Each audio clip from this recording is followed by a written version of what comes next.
Since the election, I have been doing a lot of listening and I have been doing a lot of reading. And a common thread that I've been hearing was touched upon by Dave Chappelle, which when he said on Saturday Night Live, "I'm going to stay out of it and let the whites figure it out amongst themselves."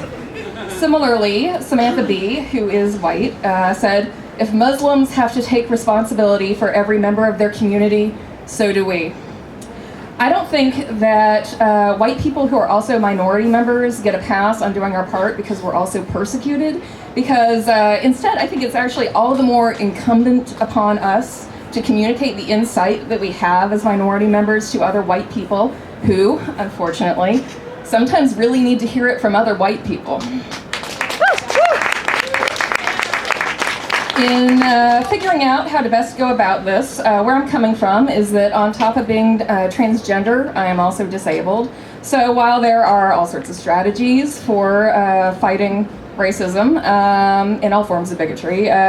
from protests to diplomatic discussions to loud confrontations, because I, without exaggeration, spend 95% of my time in bed due to my health. I can't go out in the streets as readily as most other people can, but I can spend my days typing and talking with people, and I want to make my discussions as effective as possible. So, to be clear, I understand that persuasive white person to white person discussion isn't going to be the right strategy for all white people, but it's the one that I'm pursuing, and I'm sharing my tactics for anyone it might resonate with. So, just also to be clear, the strategy targets not the hardcore Trump supporters who openly endorse racism and violence, but the people who are basically good, who literally just do not know better because no one has actually ever taken the time to just sit down and patiently answer their questions and explain things to them. To quote Barack Obama, he recently said, "I believe that people are basically good." And to quote another wise person, "You don't change the culture by bloodying yourself fighting extremists whose minds you cannot change, but by changing the culture around them." So, how do white people go about changing the hearts and minds of other white people who are basically good, but who are either so uninformed that they either could not see Trump's racism, or who otherwise chose to overlook it because, even if they did not approve of his rhetoric, they did not see his racism as a deal killer when voting for what they otherwise considered to be their own best interests? I think a key item that I'm hearing that we need to communicate is getting other white people to see racism and privilege where racism and privilege exist, and to also understand their impact. I also believe that we need to get them to understand that even if Trump delivers on his economic promises to them, he's still not operating in their own best interests if he does it while inciting violence and hatred in this country. I've spent many years of my life communicating these types of messages and trying different strategies, and I will share what I found to be the most effective in getting people to listen and to actually shape their opinions. And I want to focus on the difference between calling people out and calling people in. When someone's called out, typically an individual says or does something problematic and is very publicly put on blast with an initial person publicly shaming them, and generally, more and more people as everyone hops on the bandwagon. And additionally, calling out is oftentimes more about venting or feeling good about denouncing something that's bad, or for punishing the perceived wrongdoer more than it is about making an actual change. When someone is called in, by contrast, an individual says or does something problematic, and someone, typically privately, reaches out to them and calmly engages them using diplomacy, facts, and logic. Being called out is frankly a very extreme experience to be on the receiving end of, and it's especially astonishing and hurtful for the clueless but well-intentioned person who was,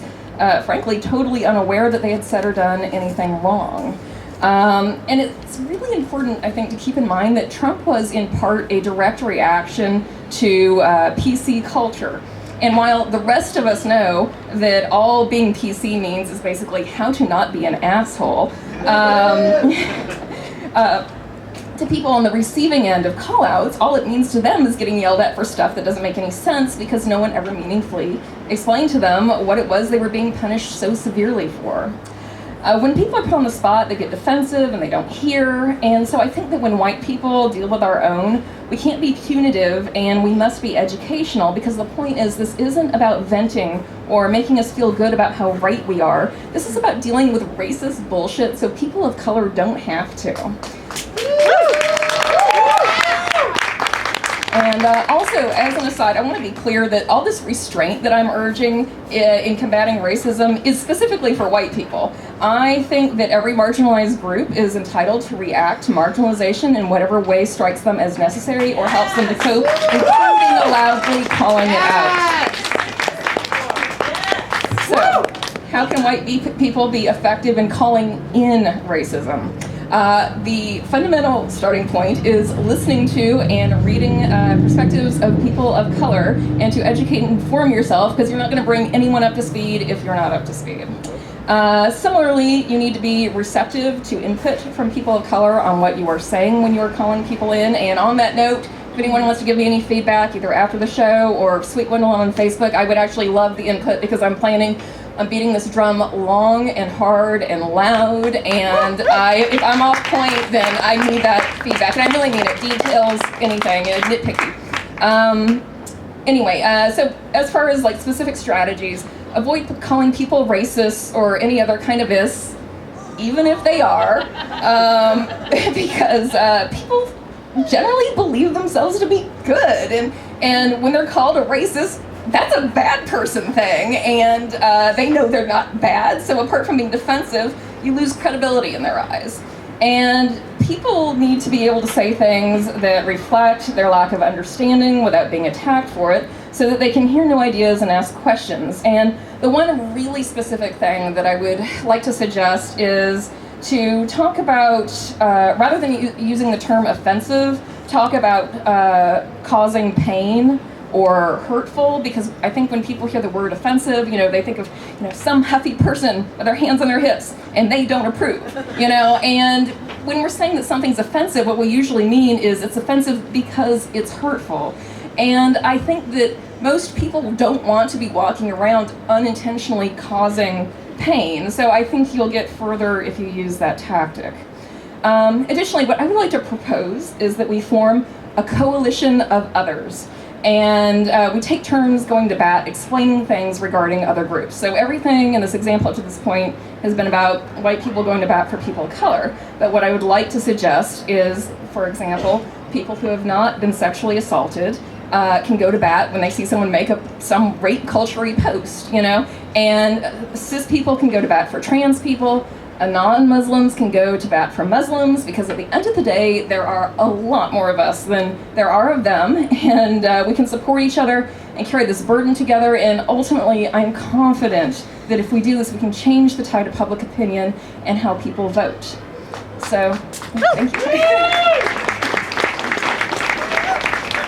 In conclusion, I am sad and truly alarmed about the current wave of hate that is sweeping the nation, but one thing that struck me is that I'm deeply heartened by the size of the crowds that are turning out to protest it, and it seems like with every major incident, the size of the response rally is bigger and bigger, and ultimately, I hope that things like this stop, but realistically, I hope that as they continue, we keep coming together in larger and stronger crowds in each time, and that, like the head of a hydra, for every wound inflicted, we become stronger.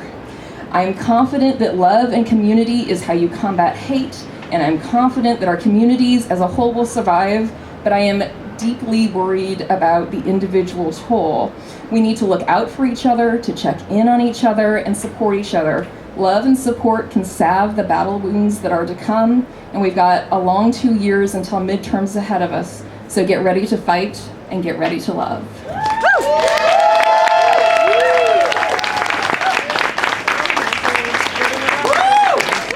One more time for Sweet Gwendolyn!